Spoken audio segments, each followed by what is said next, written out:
Okay, now let's meet our heroes. First, I want you to meet Jason Jones. Where's Jason? Come on up here, Jason.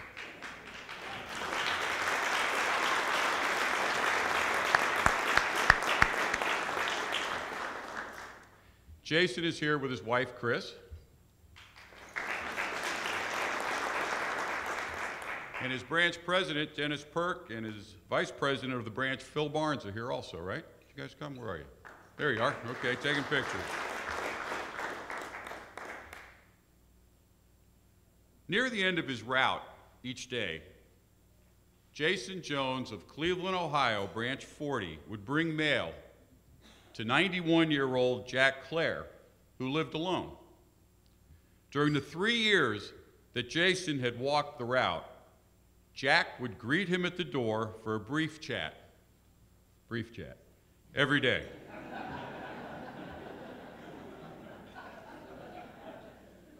Now one day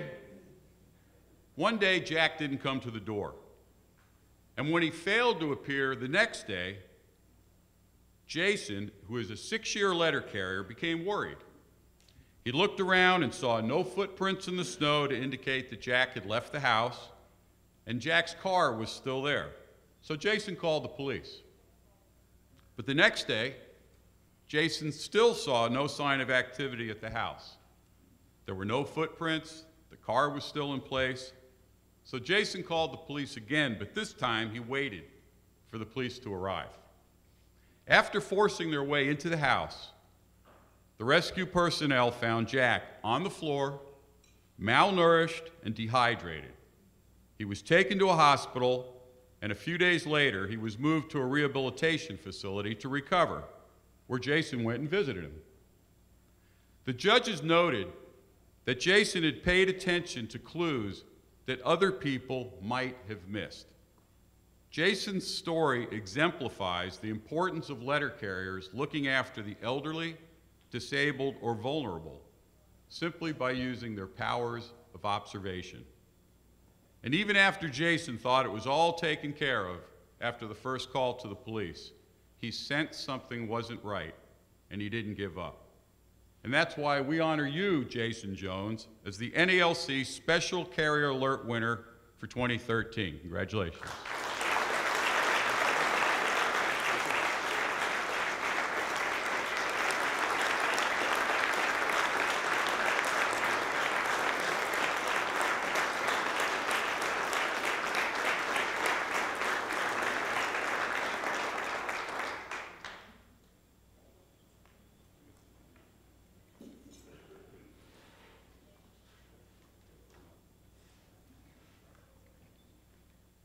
My customer, Mr. Clare, I talked to him 4 out of the 6-day delivery week.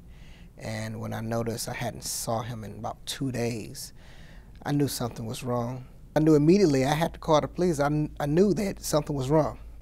So I called them, and they said that it would come out, and I left it at that. The next day, before I started my route, I went by the house to see had the police showed up, and they had not. So I called them again. They said that they would show up. So I went and delivered my mail. By the time I got to his street, they still had not arrived on the scene. So I called them once again for the 3rd time. I was more persistent. I told them I was not leaving the house until you showed up. And so they eventually showed up 3 minutes later, and that's when they found him alive but unresponsive in his house. No, I don't feel like a hero. I feel like it's part of the job. It's an opportunity to be a part of their lives to make the community safer, at the same time delivering their mail. I believe that good customer service goes above and beyond our minimum delivery service. Caring about the customer and about the community that they live in, it should be our concern also. We're there every day. We walk the same streets. We deliver to the same houses. Our concern and care should be that of our customers. And if they're concerned about it, so should we.